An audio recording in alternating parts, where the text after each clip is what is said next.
오늘 함께 나눌 말씀은 너무 유명한 말씀입니다. 시편 1편입니다. 아마 암송하시는 분들도 많을 거라고 생각하고요. 여러 가지 찬양곡으로 또 불려지고 있고 이 말씀 자체가 우리에게 주는 것들은 참 시사하는 바가 큽니다. 특별히 우리에게 위로와 소망을 함께 주는 말씀이기도 합니다. 저 개인적으로는 몇 주간의 시간들을 묵상할 수밖에 없었던 말씀이기도 했습니다. 시편 1편과 시편 23편을 우리 유치부 아이들한테 전달해 주기 위해서 많이 묵상을 했는데 사실 묵상하다 보니까 우리 교회 그리고 나의 삶이나 가정을 위해서 좀 많이 고민하는 시간들을 갖게 되었습니다. 그리고 오늘 우리가 이렇게 이 자리에서 함께 모여 예배 드릴 수 있는 것도 얼마나 큰 기쁨인지 모르겠습니다. 한번 시편 1편을 한번 같이 볼까요? 시편 1편 1절은 이런 이야기를 하고 있습니다. 1절 한번 같이 읽어볼까요? 시작. 복 있는 사람은 이라고 시작하고 있습니다. 복 있는 사람. 복 있는 사람은 누굴까요? 쉽게 말하면 하나님의 사람입니다. 그렇죠? 그럼 그 복 있는 사람들은 몇 가지를 먼저 이야기하고 있는 첫 번째 뭘까요? 예, 그대로 읽어볼까요? 첫 번째, 악인들의 꾀를 따르지 아니한 사람, 그렇죠? 두 번째는 죄인들의 길에 서지 아니한 사람, 세 번째는 오만한 자들의 자리에 앉지 아니한 사람. 사실 이렇게 보면 조금 무슨 말인지 좀 어려울 수도 있는데 제가 자주 참조하는 더 메시지라는 성경에 보면 이렇게 번역을 해놨습니다. 한번 같이 읽어볼까요? 시작. 그대 시작. 그대 하나님께서 좋아하실 수밖에 죄악 속으로 들락거리기를 하나 망할 길에 얼씬거리기를 하나 배웠다고 입만 살았길 하나. 너무 심플하죠? 옆에 사람 보시고 한번 이 얘기를 해줄까요? 그대 망할 길에 얼씬거리기를 하나 한번 이렇게 축복해 주세요. 옆에 사람 그렇게 안 하시고 계시죠? 한번 얘기해 보실래요? 못 하시겠나요? 네. 사실 우리가 이미 이 특별한 얘기가 아니라 우리 이미 하고 있는 건데 제가 어렸을 때요. 지금은 좀 그런 문화가 아닌데 우리 한 20년, 10년, 20년 전만 해도 혹은 조금 더 가서 한 25년에서 30년 전으로만 가면 그때 당시에는 오락실이나 무슨 게임장 같은 것들이 지금처럼 이렇게 깔끔하거나 이렇게 개방돼 있지 않았죠. 그렇죠? 좀 어두침침하고 또 이렇게 조금 좀 그랬죠. 무슨 얘기를 하려고 그러냐면 제가 어렸을 때 오락실을 간 적이 있습니다. 집에서 좀 엄격하게 오락실을 못 가게 했어요. 제가 동생을 데리고 오락실을 갔습니다. 그때 용돈을 얼마를 받았나 봐요. 그래서 제 동생을 데리고 갔는데 오락실을 가서 신나게 게임을 하고 돌아왔는데 엄마 얼굴을 못 보겠는 거예요. 그럼 당연히 이렇게 사람이 참 그렇잖아요. 죄를 짓고 오면 당당하지 못하잖아요. 근데 저는 그때 하나도 몰랐는데 저희 어머니는 제가 문 열고 들어오는 순간 이미 이놈이 무슨 짓을 하고 하는지를 다 아셨다고 하더라고요. 그러니까 너네들도 조심해. 다 아신대. 딱 들어오는 순간 얘들이 뭔가를 했구나. 근데 어머니의 느낌에 육감에 우리가 오락실을 간 것 같다고 느낌이 드셨나 봐요. 오락실 갔어 안 갔어? 그랬는데 저는 당연히 태연하게 안 갔어요 라고 했습니다. 그런데 좋은 말로 할 때 말을 하면 혼내지 않겠다 라고 하셔서 좋은 말로 하실 때 이실직고를 했습니다. 어떻게 됐을까요? 네, 죽기 직전까지 맞았습니다. 오락실을 간 게 잘못됐을까요? 그러니까 오락을 게임 몇 판을 한 게 잘못된 게 아니라 어머니가 보실 때는 그 오락실이라고 하는 그 공간이 주는 그 어두움 그리고 그 공간에서 일어나는 일들의 명쾌하지 않음 쉽게 말하면 어둡고 탈선할 수 있고 잘못될 수 있는 자녀가 잘못될 수 있는 그리고 자녀가 그 결과 돌아와서 했던 행동이 첫 번째가 거짓말이라는 거였죠. 우리 자녀들이 어디 있느냐에 따라서도 중요하고 내가 어디를 가냐도 중요한 거 아닙니까? 제가 대학생 때 그 학원 강사를 했습니다. 수학 강사를 하는데 이제 제가 학원에서 막 수학을 가르치는데 그 당시에 이제 제가 선생님이 처음 왔다고 선생님들끼리 회식 자리를 갔어요. 회식 자리를 가면 당연히 뭐를 주죠? 뭐를 줘요? 술을 줍니다. 그때는 지금보다 제가 조금 더 신실했습니다. 그래서 저의 의협심, 불타는 저의 순수한 신앙의 열정, 감히 술이라니 딱 술을 주는데 500cc 한 잔씩 쫙 돌린 거예요. 그리고 임 선생도 술 한 잔 하시라고. 저는 괜찮다고. 술 해야 된다고. 괜찮다고. 근데 제가 막내잖아요. 막내고 초임이고 하니까 이제 그 당시 저보다 이제 높은 자리에 있는 사람들이 술을 권하는 거예요. 그러면 게임을 하자는 거예요. 무슨 게임이냐면 이렇게 해보셨나요? 예, 지금 빵긋 웃으시는 분이 한 분 계신데 이렇게 이렇게 고리를 떨어뜨리면 떨어진 사람이 마시는 거 그런 게 있어요. 그런 걸 하겠다는 거예요. 그래서 좋다고. 벌칙은 뭐냐?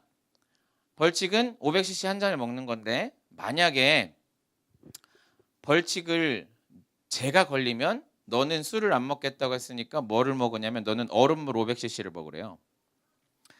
말이 그렇지 얼음물 500cc를 먹으면 그 배가 남아납니까? 그런데 하나님이 참 짓궂으셔요. 제가 벌칙을 걸렸을까요? 안 걸렸을까요? 예, 2번 연속으로 걸려서 1000cc 얼음물을 마셨습니다. 그러니까 거기 있는 사람들이 저 새끼 독하다고 그 다음부터 술을 안 주더라고요. 근데 술을 또 한 번 얘기합니다. 술을 마시고 안 마시는 게 중요할까요? 제가 그 자리에서 맥주 한 잔 했다고 제 인생이 엄청나게 바뀔까요? 드라마틱하게? 아니면 제가 술을 마시면 하나님이 거기 벼락을 내릴까요? 둘 다 아니죠. 그렇다고 하늘이 술을 마셔도 된다는 건 아니잖아요. 너무 적극적으로 고개를 끄덕이는데 무슨 말입니까? 왜 술을 마시지 말라고 그래요? 그 자리에 가지 말라는 거죠.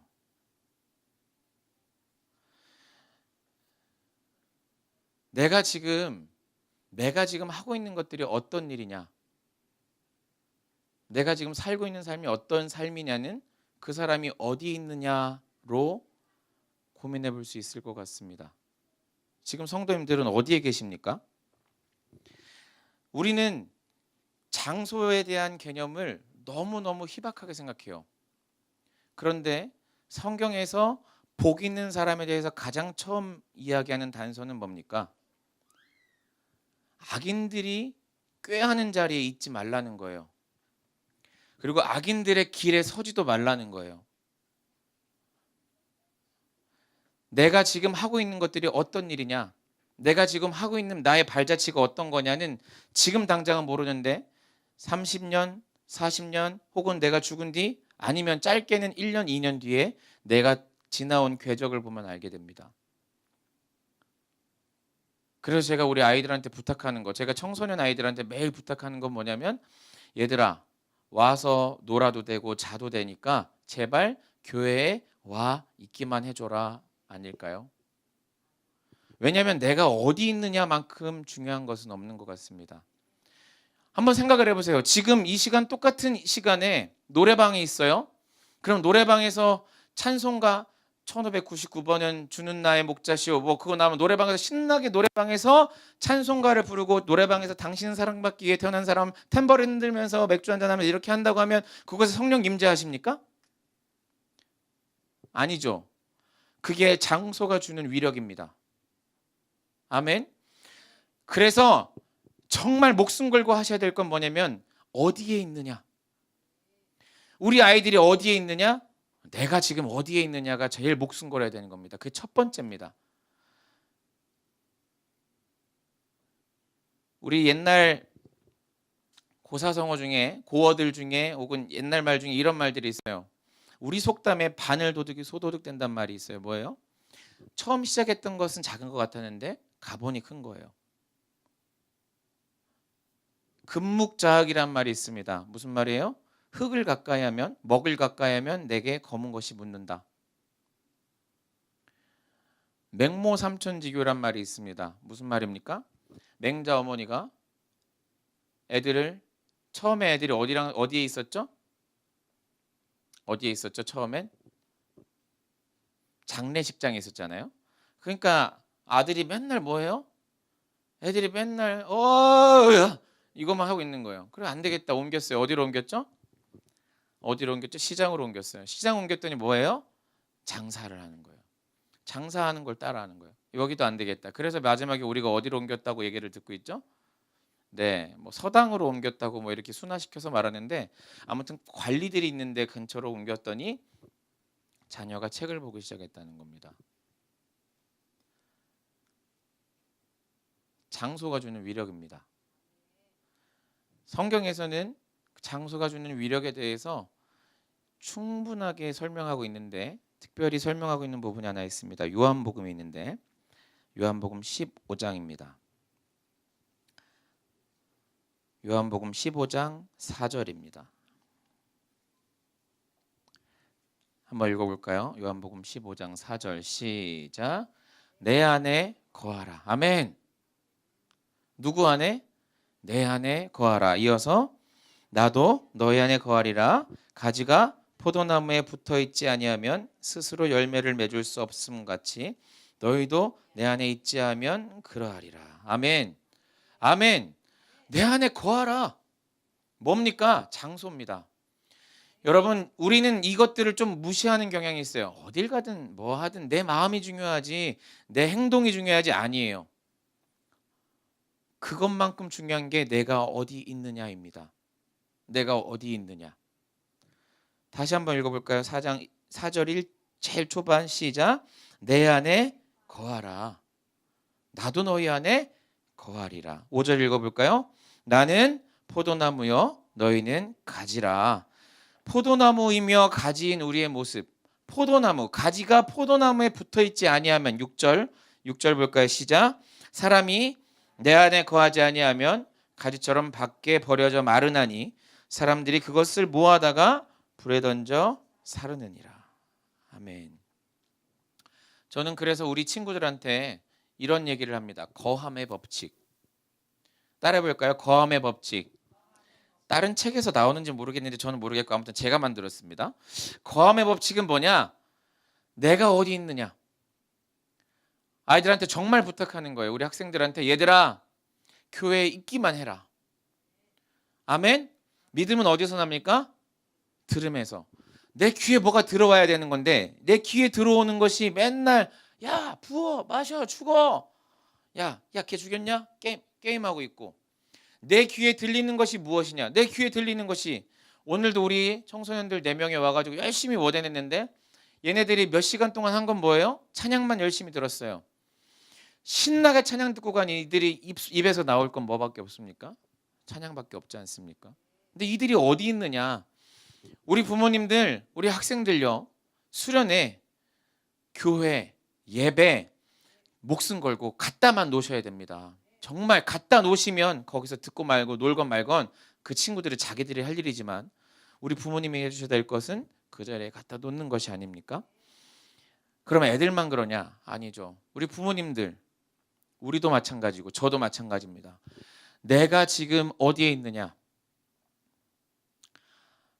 될 수 있으면 나의 생활 반경에서 내가 죄 지을 만한 것들을 멀리 하시는 그런 방법들을 찾아보십시오.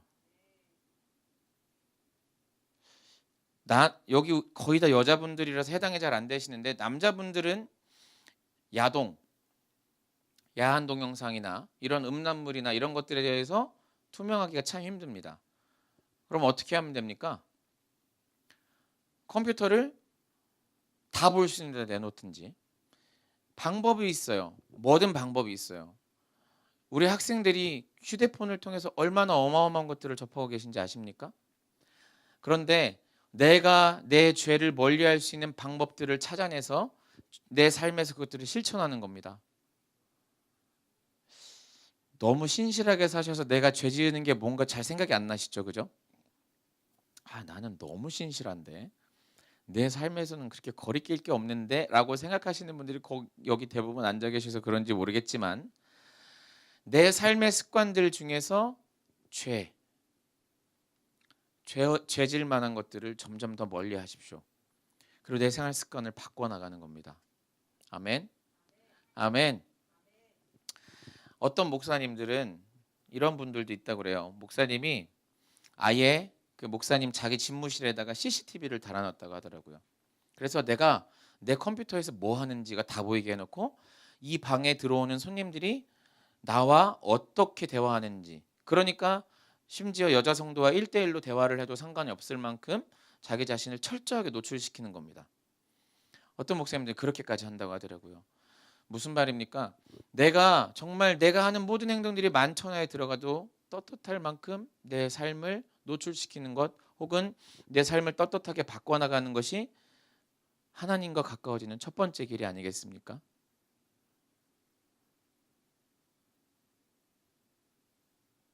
그런데 그것이 전부는 아니겠죠. 그것만으로는 조금 뭔가 부족하지 않습니까? 일단 죄는 안 짓고 사는데 죄만 안 짓고 능력 없이 흐리멍텅하게 살 수도 있지 않습니까? 그러면 어떻게 하면 될까요? 그 다음 절에 나옵니다. 2절 볼까요? 시편 1편 2절 같이 읽어볼까요? 시작.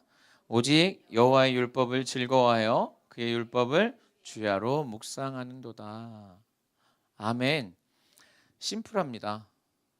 여호와 율법을 묵상하는 것. 이것을 요즘 말로 하면 이렇게 되겠죠. 한번 읽어볼까요? 맨 위에 두 줄만 읽으시면 됩니다. 시작. 오직 하나님 말씀에 사로잡혀 밤낮 성경 말씀 곱씹는 그대. 한번 요렇게 한번 축복해 주실래요? 옆에. 자, 시작. 한번 이거 컨닝하시고 한번 옆에 한번 축복해 주세요. 시작.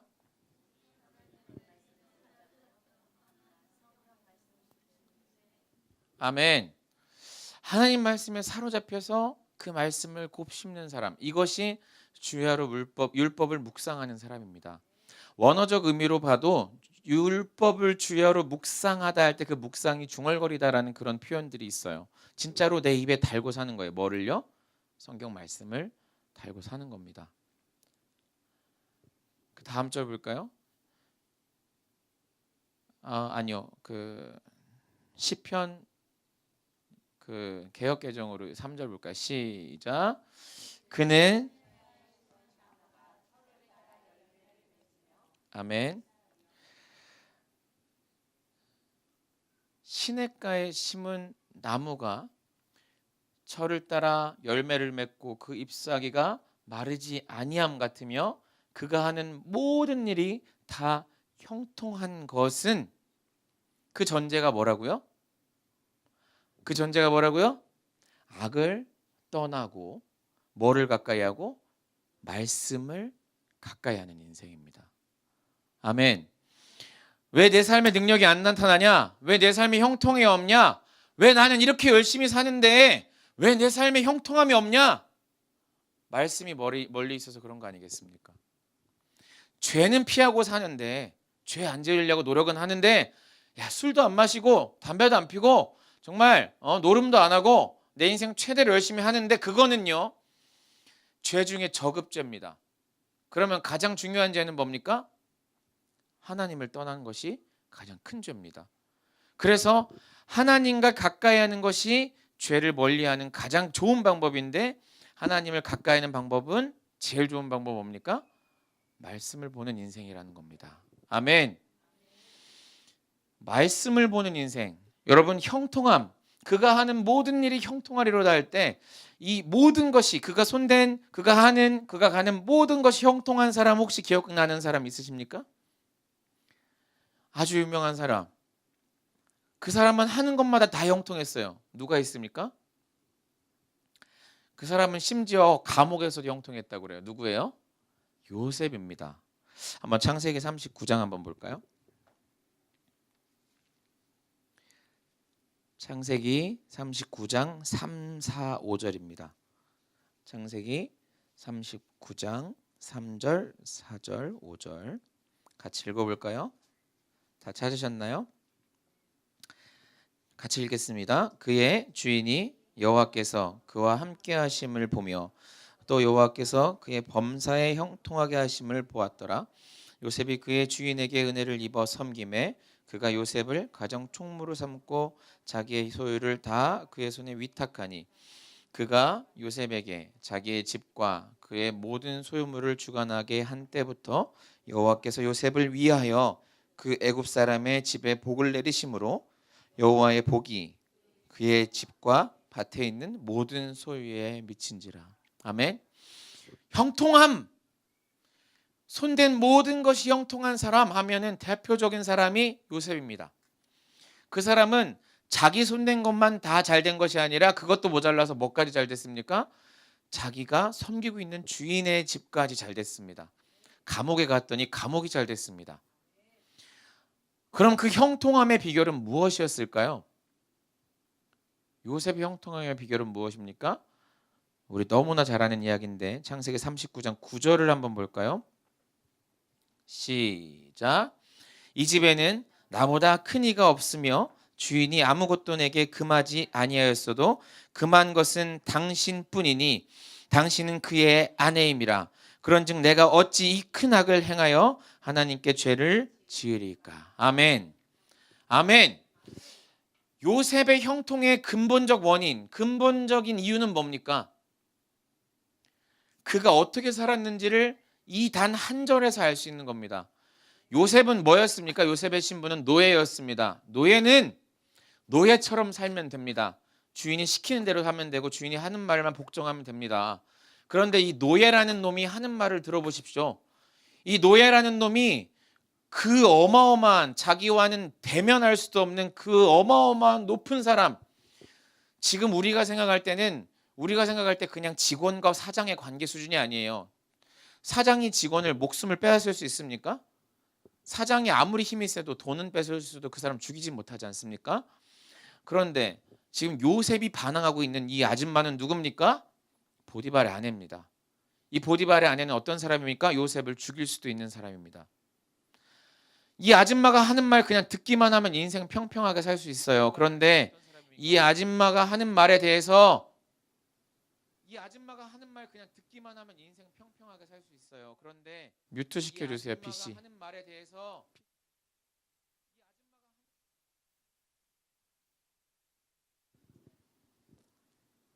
방송사고를 내셨네, 방송사고를.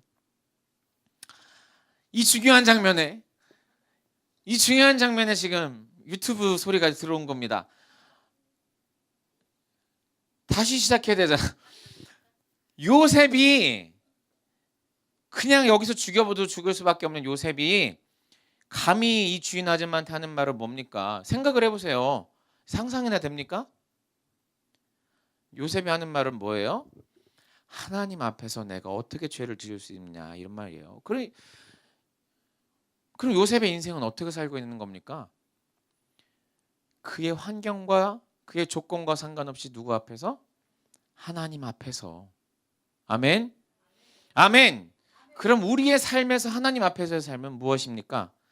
요셉은 하나님 앞에서의 삶을 이렇게 실천하고 있는데 우리가 지금 살고 있는 것, 요셉은 그 나라의 풍습을 바꿀 수 있습니까? 요셉이 뭐 목사님 만나서 예배드리고 저 주인 아줌마 잠깐만 저 예배드리고 올게요 이렇게 하는 겁니까? 그는 그의 삶의 순간순간 하나님 앞에서의 삶임을 기억하고 사는 것이고, 그럼 우리는 어떻게 하면 살면 되는 겁니까? 우리는 어떻게 하는 것이 하나님 앞에 사는 겁니까? 오직 하나님 말씀에 사로잡혀 밤낮 성경 말씀 곱씹는 그대. 이게 하나님 앞에 사는 사람 아닙니까? 요한복음 볼까요? 요한복음 1장 1절. 요한복음 1장 1절 한번 같이 크게 읽어봅시다. 시작. 태초에 말씀이 계시니라. 이 말씀이 하나님과 함께 계셨으니 이 말씀은 곧 하나님이시니라. 아멘. 말씀은 곧 하나님인 겁니다. 요셉은 성경이 없었어요. 요셉이 의지했던 건 누굽니까? 자기 할아버지, 자기 아버지, 자기 조상들이 선포하고 가르치고 자기 아버지 야곱으로부터 들었던 그 하나님. 그 하나님을 묵상하고 상고하고 그 하나님 앞에서의 삶을 살았던 것이 요셉의 삶이라면 우리에게는 누가 있습니까? 우리에게는 그 하나님이 우리에게 허락하신 말씀이라는 것이 있는데 그 말씀이 뭡니까? 말씀이 곧 하나님이시라는 겁니다. 아멘. 아멘. 요한복음 5장 38절 볼까요? 요한복음 5장 38절 39절 크게 읽어봅시다. 시작. 그 말씀이 너희 속에 거하지 아니하니 이는 그의 보내신 자를 믿지 아니함이니라. 너희가 성경에서 영생을 얻는 줄 생각하고 성경을 상고하거니와 이 성경이 곧 내게 대하여 증거하는 것이로다. 아멘. 성경이 뭡니까? 성경은 곧 하나님이고 성경이 곧 뭡니까? 예수 그리스도를 증언하는 책입니다. 이 성경과 함께하는 것이 곧 무엇입니까? 하나님과 함께하는 삶이라는 겁니다. 가끔은 우리 의지대로 삶의 환경을 만들어내지 못할 때가 있습니다.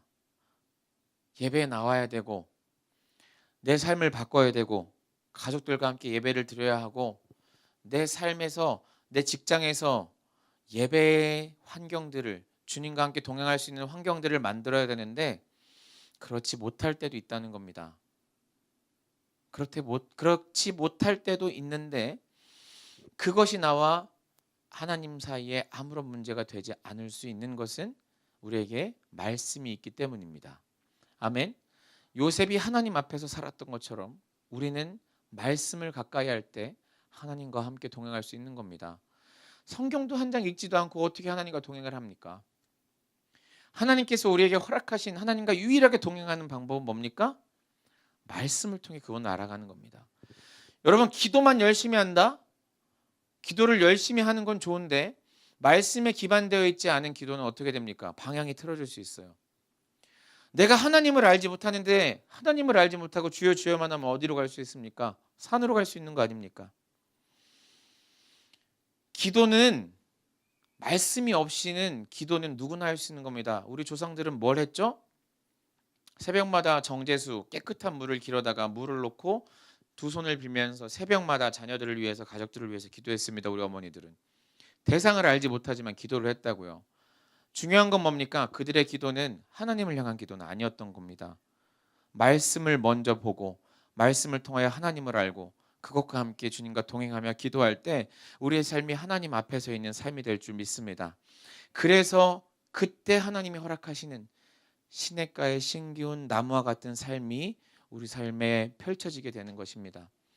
시도도 하지 않고 해보지도 않고 난 이렇게 왜 이렇게 하는데 안 되냐? 아닙니다. 형통한 삶의 근본은 하나님과 함께하는 것입니다. 비록 내 삶에서 돈이, 직장이, 물질이 풀리지 않을 수도 있어요. 그런데 내 삶의 형통함은 하나님과 동행함으로 시작되는 것이며 나머지는 주께서 책임지는 것입니다. 당장은 어두울 수 있고 당장이 해결이 안 될 수도 있고 당장은 내 앞에 아무것도 아닌 것 같은 일들 하나님이 함께 하시지 않는가라는 고민이 일 때도 내가 말씀 붙들고 나아가면 언젠가 그 끝에 주께서 내게 허락하시는 빛이 있는 줄 믿습니다. 아멘. 시편 1편 4절을 한번 볼까요?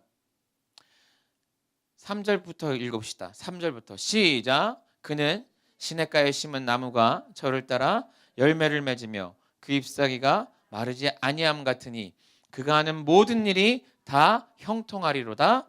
악인들은 그렇지 아니함이며 오직 바람에 나는 겨와 같도다. 그러므로 5절 시작. 그러므로 악인들은 심판을 견디지 못하며 죄인들이 의인들의 모임에 들지 못하리로다. 무릇 의인들의 길은 여호와께서 인정하시나 악인들의 길은 망하리로다. 아멘. 그 형통함의 끝은 무엇입니까? 하나님으로부터 인정받는 삶입니다. 아멘. 그 이상 뭐가 필요합니까? 하나님으로부터 인정받는 것, 지금 우리말로 하면 뭡니까? 영생, 구원, 주님과의 동행, 하나님 나라의 참여함 아니겠습니까? 그 삶을 누리는 것은 하나님의 말씀과 함께하며 악을 떠나는 것입니다. 복 있는 사람에 대한 이 말씀은요. 시편 1편 1절에 보면 복 있는 사람 단수로 시작해서 6절 마지막 절에 보면 무릇 의인들의 길은 해서 복수로 끝나게 됩니다. 여러분 우리의 길이 가끔은 외로워 보일 수도 있는데 걷다 보면 우리가 같은 길을 걷는 사람들이 함께하게 되고 마치 우리 교회가 공동체로 서 있는 것처럼 그 종국에는 우리 공동체가 주 앞에서 의롭다, 정말 수고했다, 칭찬받고 인정받는 우리 세종 온유교회가 될 줄 믿습니다.